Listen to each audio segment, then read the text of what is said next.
temos o olhar do Olivier Bonamici, da Begonha Inigas, sobre os principais acontecimentos da semana. Claro, também, não podia faltar, o jornalista Miguel Coelho. Bom dia Miguel. Olá, bom dia a todos. Bom dia, Paulino. Bom dia, Olivier. Begonha? Olha, o Olivier parece um periquito. Bom dia. O Olivier e a Begonha que dia. estão hoje à distância, não é? Porque a Begonha está a partir de Vigo e o Olivier ficou preso na greve dos comboios.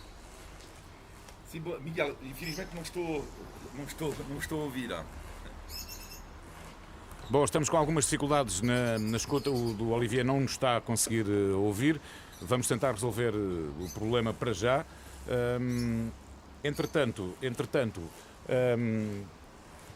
o Olivier, que habitualmente... Justamente, o Olivier que habitualmente vem da margem sul para a cabine da Renascença, por causa da greve nos comboios, o trânsito, como imaginas, multiplicou-se muitas vezes e, portanto, viu-se impossibilidade de chegar a Lisboa. Temos-lo connosco à distância, tal como a Begonha Inigas, que neste caso está a partir de Vigo, na Galiza. E olá, Begonha, se calhar, olá, bom dia, começava por ti. Soubemos há pouco da escolha do Nobel da Paz, que este ano distingue a liberdade de expressão, justamente na pessoa de dois jornalistas, a filipina Maria Ressa e o russo Dmitry Muratov, ambos responsáveis de órgãos de informação críticos dos respectivos regimes e perseguidos, também quer nas Filipinas, quer na Rússia. Como é que viste, Begonha, esta escolha do Comitê Nobel norueguês? Isto está a correr tão bem. Bom dia. Bom dia, estás a ver-nos, finalmente? O direto destas coisas. São os custos do direto, mas estás agora a ouvir-nos em condições, é isso? Sim. Bom, eu estava a ouvir ao Paulino, mas sim, não te estava a pedia-te ouvir então a ti. anteriormente que olhássemos aqui desde já para o Nobel da Paz, que foi divulgado há pouco e que vem contemplar Maria Ressa, a jornalista filipina, e o russo Dmitry Muratov, isto num prémio que distingue sobretudo a liberdade de expressão. Isso é. Eu acho que foi uma excelente escolha. Havia outros candidatos, a notícia se coñeceu aos minutos, e estamos a falar dunha xornalista filipina, Maria Ressa, e dun xornalista ruso, o Dmitry Muratov, colegas nosos, persoas que teñen lutado moito en locais e en países moito difíceis, onde realmente non existe moito a liberdade de expresar, e por iso precisamente teñen lutado. E como dice o comité que premiou, o xuri que premiou con o Nobel da Paz estes dois xornalistas, os premian precisamente por salvaguardar a liberdade de expresar, a democracia e a paz. O traballo de xornalista non é fácil e, sobre todo, nestes países, então penso que a escolla non podía ser máis acertada. Non sei o que pensará Olivier. Olivier, vamos ao teu olhar. Sim, rapidamente para acrescentar, é só dizer que hoje em dia, em alguns países, é cada vez mais complicado fazer o seu trabalho de jornalista. E eu acho que é um sinal forte este Prémio Nobel da Paz, em que tratam-se de dois países, lá está, onde é muito complicado dar uma outra visão, e por isso fico muito contente, lá está, por ser jornalista e saber da importância que estas duas pessoas têm, não só no país deles, mas também como exemplo de coragem. Muito bem. Olivia, como é que se chama o teu passarinho antes de passarmos? Estás a gostar? Estou a gostar. Eu podia perguntar-te como é que se chama o passarinho do Olivier. O passarinho do Olivier da capa! É assim que se chama. Bom, vamos avançar. Recordo que o Visto Fora é uma parceria da Renascença com a Euronet, a rede europeia de rádios. Euronet Plus. Sim, nos temas europeus, começamos por falar da Polónia, que deu um passo que pode ser irreversível no confronto legal com a União Europeia, depois do Tribunal Constitucional Polaco ter indicado ontem que a lei nacional está acima da legislação europeia e ter declarado inconstitucionais vários artigos dos tratados europeus. Há já quem fale de uma possível saída dos polacos da União. Será que vamos ter, Begonha, um Polexit, como já se diz? Pois, a verdade, isto non pinta nada ben. Isto é algo a que non estamos habituados, non é? Unha vez que saiu o Reino Unido, acho que non se esperaba isto. É verdade que as relacións entre a Polonia e a Unión Europea non eran as mellores últimamente, como acontece tamén con a Hungría, mas é que isto eu acho que ten unha gravidade que ultrapasa cualquier limite, non é? Porque estamos a falar do Supremo Tribunal Polaco, a máxima autoridade na xustiza da Polonia, non é? Que está a indicar que é máis importante o que está por cima a lei nacional da Polonia por cima da europeia. Entón está a pôr en causa os principios europeos. A reação da Europa lógicamente foi de preocupação e eu quero acreditar, porque sou europeísta, como saben todos e saben os nosos ouvintes, e quero mesmo acreditar que a Unión Europea vai reasir e vai reasir ben a todo isto e a tentar, non sei como, porque non sou adivinha, mas encontrar uma solução. Essa é que é a questão também. Olivia, o que é que Bruxelas pode ou deve fazer depois da Hungria, agora abraços com este problema da Polónia? Vai ter, eu acho que responder de forma ultra forte, porque a Europa está a ser desafiada pelos nacionalistas húngaros e polacos sobre as questões importantíssimas do Estado de Direito há muitos anos. Agora a Europa tem um meio de pressão enorme que é o dinheiro da bazuca, só que a Polónia parece que está neste momento mais ligado à questão do dinheiro da União Europeia do que os seus valores. Eu acho que um dia vamos ter que falar disto com alguns países, que é o que é que significa realmente aderir à União Europeia. Porque há princípios de base, não se trata aqui em nada de ingerência sobre algumas políticas nacionais, mas de princípios básicos. E a partir do momento em que estes princípios básicos não são respeitados, eu acho que a porta de saída tem que ser indicada. E, portanto, isto vai ser duro, mas eu acho que a União Europeia vai ter que claramente subir do tom, porque isto não pode acontecer. Tratam-se de princípios básicos europeus. Numa semana que fica também marcada pelos chamados Pandora Papers, a investigação do consórcio de jornalistas internacional e que expôs dezenas de políticos, incluindo alguns no ativo, e o primeiro-ministro checo é apenas um deles. São acusados de terem ocultado riqueza, fugido ao fisco, lavado dinheiro, enfim, cada caso será diferente, mas será que esta investigação, Begonha, pode mudar alguma coisa no combate aos chamados paraísos fiscais? Sin dúbida, há meses que está, há meses non, eu diría xa un tempo que está a mudar o combate a este tipo de negligencias e de crimes, non é? Fiscais, porque lembremos aquí, xa temos falado disto neste programa há meses, cando aconteceu todo de Isabel dos Santos, todo de Angola, toda a problemática, estaban lá tamén por trás, había unha investigación deste consorcio de xornalistas. Para que os nosos ouvintes saiban, este consorcio é un consorcio importantísimo no que participan, podemos dizer que algúns dos máis importantes xornais e media e órganos de comunicación social do mundo inteiro. Entón, son xornalistas reputados que están a facer investigações con moita consistencia para que todo isto saia a luz. Entón, isto é moito grave, porque estamos a falar, como explicabas, de banqueiros, estamos a falar, e non só, de empresarios do mundo do futebol. Estamos a falar de persoas moito importantes que agora, por esta investigación, os xornalistas o que facen é poen sobre a mesa isto e depois é a xustiza a que ten na súa mão comenzar ou non comenzar a investigar ou retomar investigações que se calhar xa había algún tipo de suspeita, non é? Sobre determinadas persoas. A lista de nomes, e fazia agora a pergunta ao Olivier, a lista de nomes aqui envolvidos nos Pandora Papers também poderá explicar porque é que tem havido tanta dificuldade em acabar com os paraísos fiscais? Sim, e para já realçar um ponto, antes de responder diretamente à tua pergunta, que é o trabalho extraordinário dos jornalistas que trabalham neste Pandora Papers. E segundo ponto, exatamente para mim a chave do problema. Eu vou dar um exemplo, por acaso em Espanha, do Julio Iglesias. O que acho escandaloso é que eu gostaria de saber que reação teria tido a Espanha se eu tivesse sido, por exemplo, Pedro Sánchez ou político espanhol envolvido nisto. Estamos a ouvir o Olivier bater a mesa como faz aqui em estúdio, não é? Exatamente. Isto combinado. Onde que estará? Onde que estará Olivier? Combinado com o passarinho. Já acabei. O passarinho já não está. O passarinho, mas não o matei. Isto não. Sou amigo dos animais. As associações protetoras estão a ouvir-nos, atenção. Mas retoma lá, desculpa, sim. E, portanto, estava a te dizer, Julio Iglesias, eu gostaria de saber o que é que teria acontecido se tivesse sido um político. E aparece que há quase intocáveis. E eu pergunto, então, mas no caso do Julio Iglesias, porque falo dele porque é uma pessoa mundialmente conhecida, o que é que teria acontecido para um outro cidadão? Passagem para o tribunal. E, eventualmente, depois, se é culpado, a prisão. Bem, veremos que desenvolvimento é que este caso ainda tem, não é? Mas é que isto... Mas há uns intocáveis. Existem intocáveis.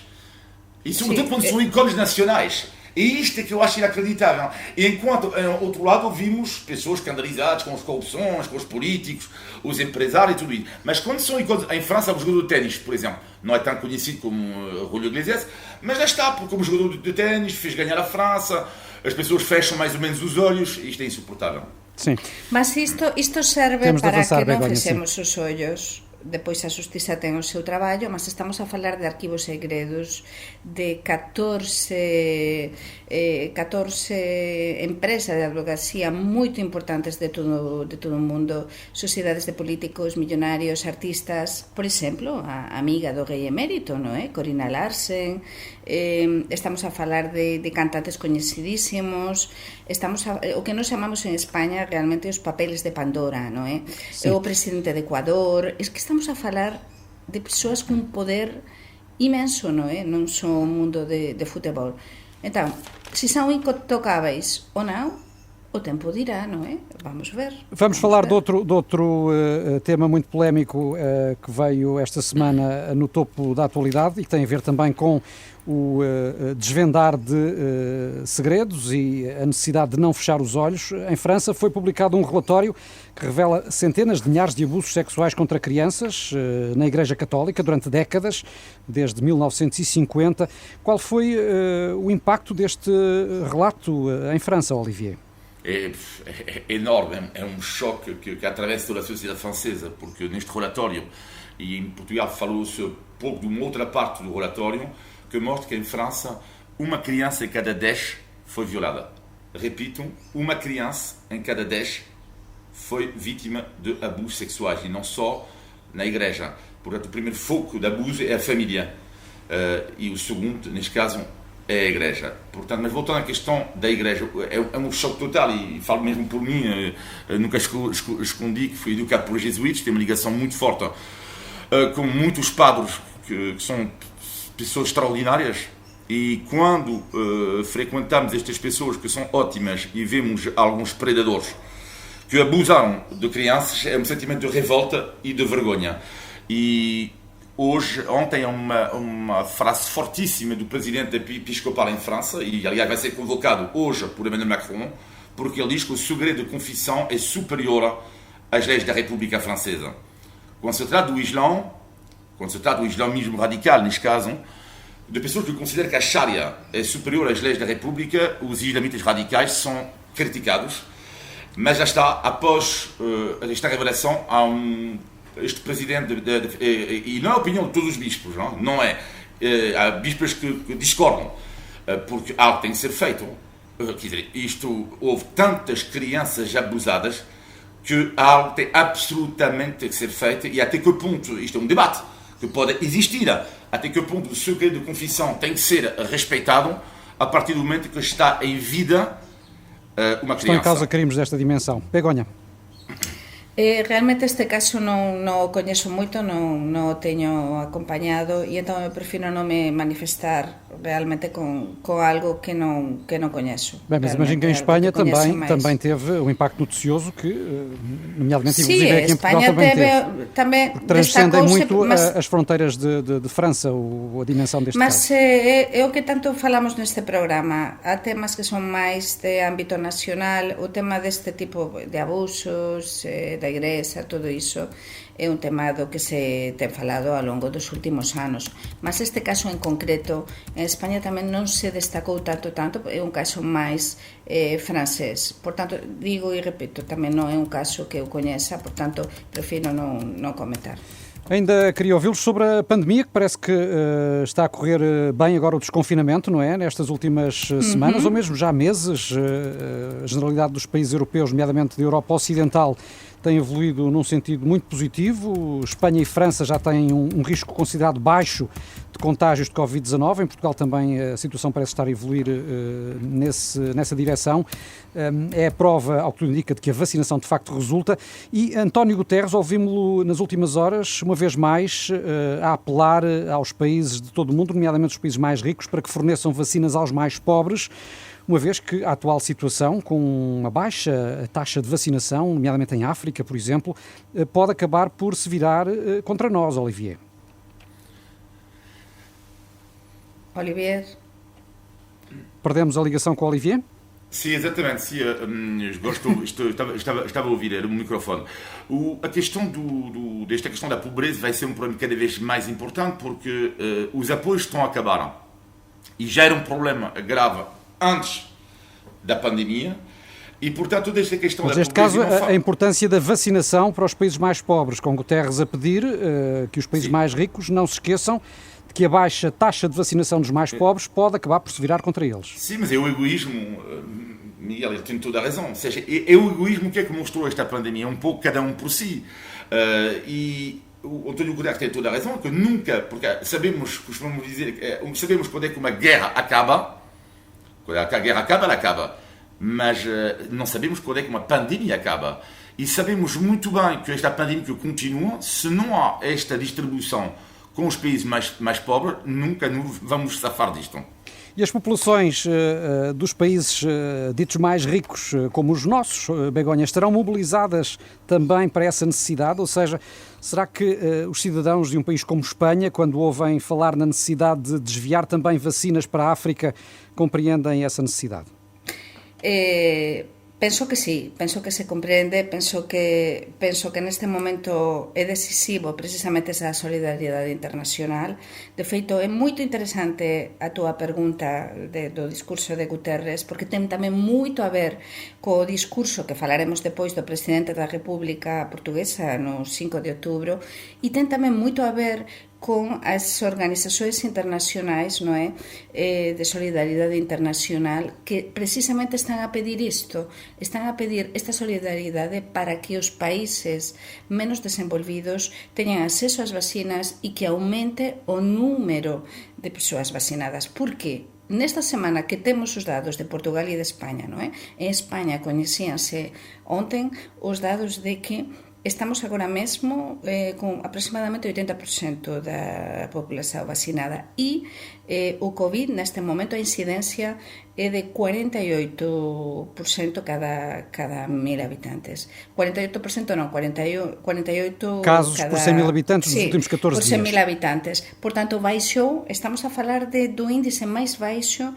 desde prácticamente começo que começou a pandemia. Mas temos países africanos com 3% ou menos de taxa de vacinação. Sim, mas temos, esse é o problema, que nós podemos estar neste momento muito bem, Portugal e Espanha, em termos de casos de Covid, ou a França, ou a Itália, ou os Estados Unidos, mas se do outro lado cruzamos o Estreito e em Marrocos, na Tunísia, baixamos um bocado máis, ou vamos a Turquía, ou vamos ao Oriente Próximo, e as vacinações, como sabemos, são baixíssimas, que o que vai acontecer? Pois que a pandemia não desaparece. Com os riscos de mutações e tudo isso.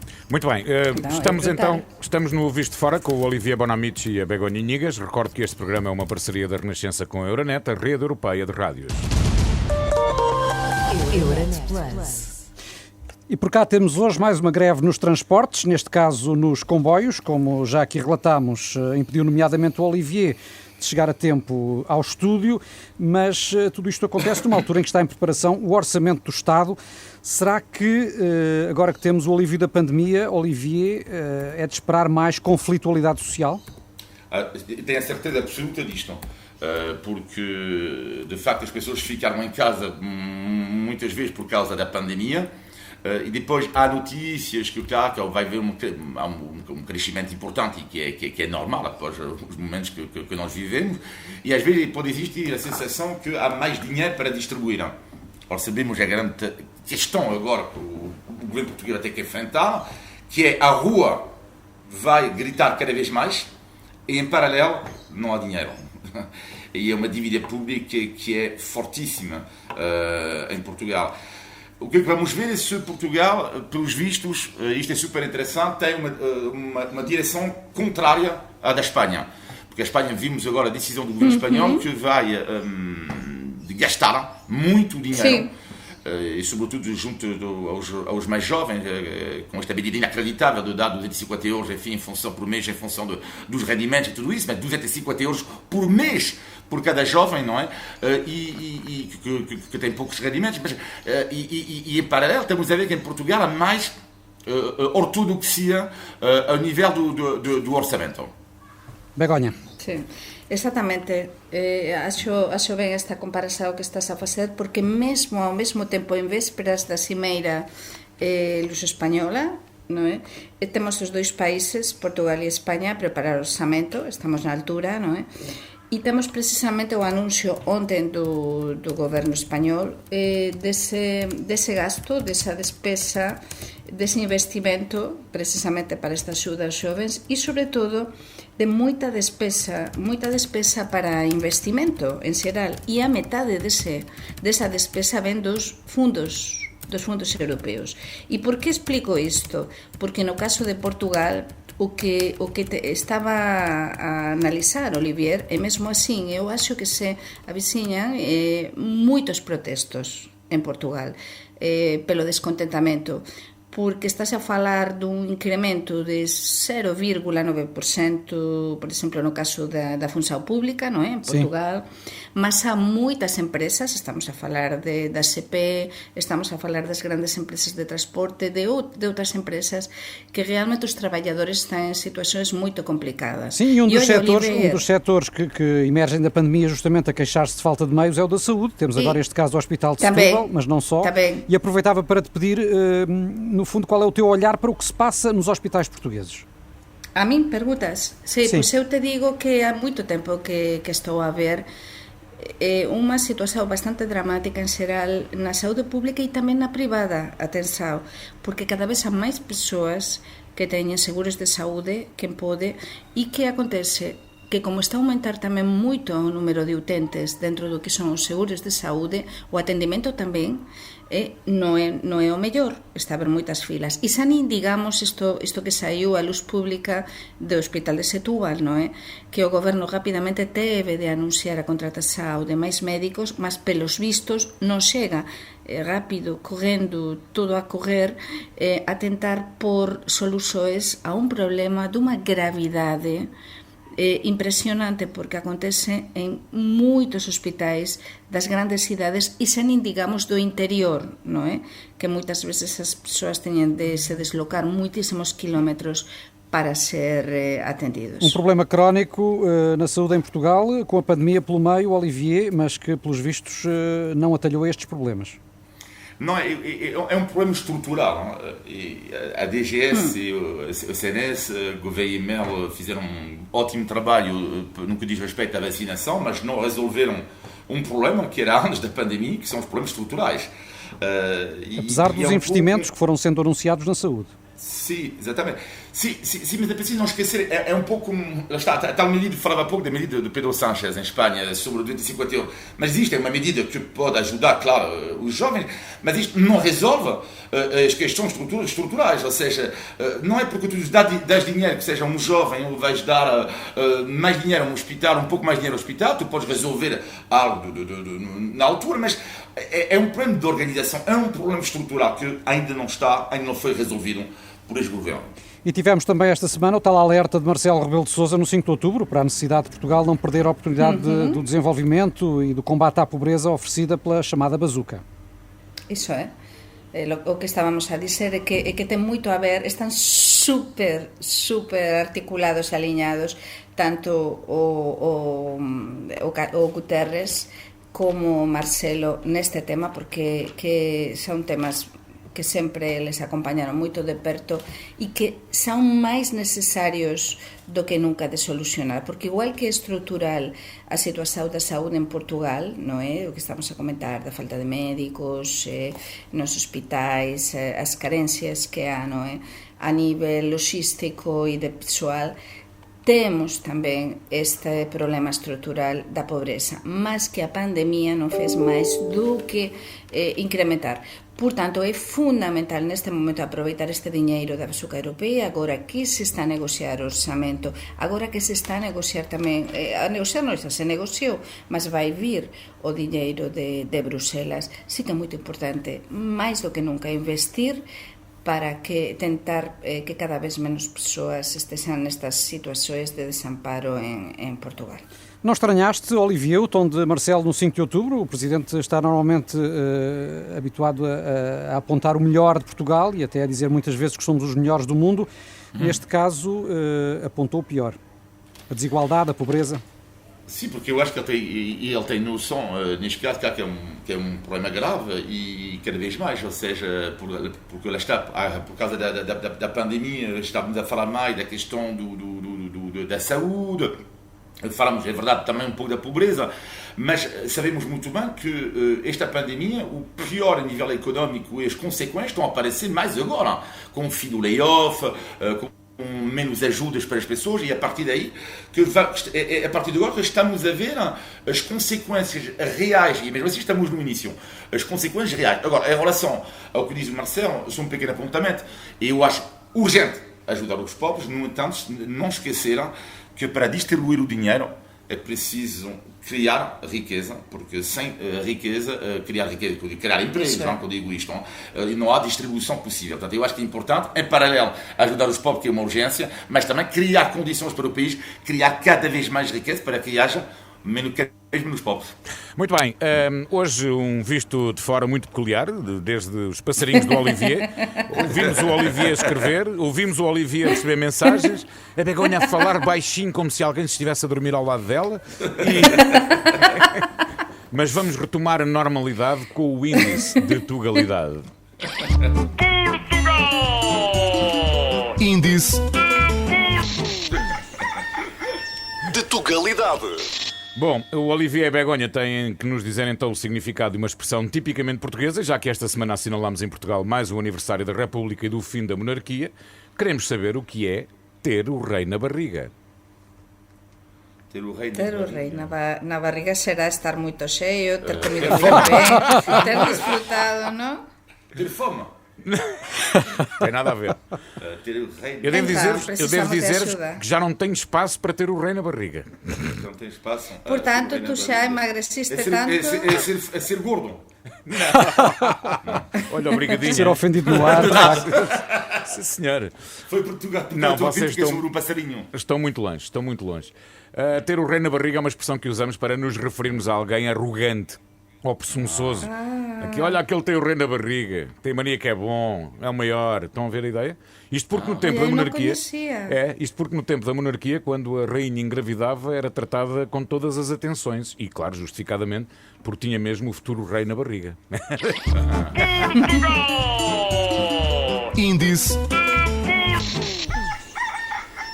de Tugalidade. Eu no Natal gosto muito de ter o bolo rei na barriga. Bom, antes de fecharmos, temos como sempre o positivo e o negativo da semana. Na opinião dos nossos comentadores, vamos ao negativo, Begonha. Pois o negativo estamos a viver Olivier e eu hoxe. Primeiro, non estamos xuntos no estudio. Eu estou desde Vigo, non é? Mas isto está a correr bem. E ele está non sei onde. Mas por qué? Tamén nos condicionou moito a ele hoxe de mañá esta greve da CP, dos transportes, e a mí vai me condicionar depois. Olla, eu teño de apañar un comboio. Tens uma semana para cá chegar. En Porto. E estive a ver que o meu comboio en principio xa é parte, mas estou cheia de medo porque non sei se sairá ou non sairá o convoio. Portanto, non só son os nosos ouvintes os que sofren a greve da CP. Eu hoje já sofri. Estamos a sofrer todos. O comboio que eu habitualmente costumo apanhar, hoje não houve, tive que esperar por outro. Olivia, o teu negativo? O meu negativo da semana tem a ver com o e-voucher. Não é que o negativo não é a medida em si, mas é a falta de clareza, apesar de todas as explicações de Miguel Coelho da Renascença. É que a minha volta é surreal, ninguém percebe como é que funciona, ninguém. Portanto, estamos a falar de pessoas às vezes informadas, outros não, mas toda a gente sabe o que é o e-voucher, mas ninguém sabe concretamente tudo isto. E tentar explicar, porque eu liguei também ao Miguel, falei com o Miguel, finalmente eu percebi tudo. E depois eu gosto de explicar a toda a gente, até que todos os meus amigos me perguntam se eu tenho uma comissão sobre isto, mas não tenho, não trabalho para o governo, nem por um restaurante. Ora, muito bem, positivo, Begonha. Pois vamos terminar en clave positiva e recomendo aos nosos ouvintes ver unha película, un filme que eu vin en Vigo esta semana, que se chama Mediterráneo e fala precisamente da crise migratoria. É un dos grandes filmes españois deste ano e fala de Open Arms. Eu non sabía que os fundadores desta organización solidaria internacional que axudou a centenares de migrantes no Mediterráneo desde a crise migratoria de fin de 2015 e 2016 en Lesbos, non sei se se lembran. Sim, a organização Open Arms, não é? Exactamente, é español e entón a película, o filme, fala precisamente diso, de como é que se desenvolveu todo, persoas normais, persoas que tiñan o seu traballo, que desafiaran a tudo e a todos e conseguiran crear esta organización de apoio internacional fortísimo, que é o que levou tamén a Angela Merkel depois, na Europa, a mudar totalmente de paradigma no que é o acollimento dos migrantes. Entón, recomendo ver este filme porque é do mellor que teño visto nos últimos tempos. E o teu positivo, Olivier? Que coincidência, porque o meu positivo da semana é um filme, um documentário, neste caso, que eu fui ver esta semana, que eu aconselho a toda a gente, e chama-se Silêncio, Vozes de Lisboa. Tem a ver com o fado, que é o património nacional, nunca nos podemos esquecer, para defender o fado, os fadistas, e fica apenas no cinema... E é mais do que património nacional, é da humanidade. Exato. E fica apenas num cinema até domingo, portanto, no Cinema City Alvarado. Vocês têm que ver absolutamente este documentário, porque eu descobri a pessoa extraordinária, que descobri uma cantora de classe, 80 anos, Ivone Dias. Ela fez-me lembrar, quando há uma cena genial, só rapidamente, ela coloca o seu charme de fadista com um charme que me fez lembrar Audrey Hepburn, lembram-se quando ela colocava a sua luva. E lá, perante tanta classe, não só ao nível da atitude, ao nível da canção, ao nível da voz, pensei realmente que bonito é o fato, que belos são os fadistas. Silêncio, Voz de Lisboa. Enorme documentário. Muito bem, o meu positivo da semana, já agora, não perguntaram, mas eu digo, é o passarinho do Olivier Bonamici. Já o podes trazer para fora da gaiola outra vez. Então, mas não são giros os passarinhos? Então não são. Assim de ouvido são, de ouvido são. Muito bem, estamos no final de uma radionovela, não é? Exatamente. Estamos no final de mais um vídeo. Se fosse uma radionovela, dizia: todas as semanas conversamos sobre a Europa, Portugal e os portugueses. Podem enviar comentários e sugestões para vistofora@rr.pt. Olivier, Begonha, Miguel, e assim que nos segue todas as sextas-feiras, bom fim de semana. Um abraço, bom fim de semana. Muito bom fim de semana. E a ver se nos encontramos para a semana todos juntos aqui. Estou a escorrer tão bem. Isso é, saudades. Eu estou a ouvir passarinhos. É o Olivier, é o Olivier. Agora sim, É um passarão.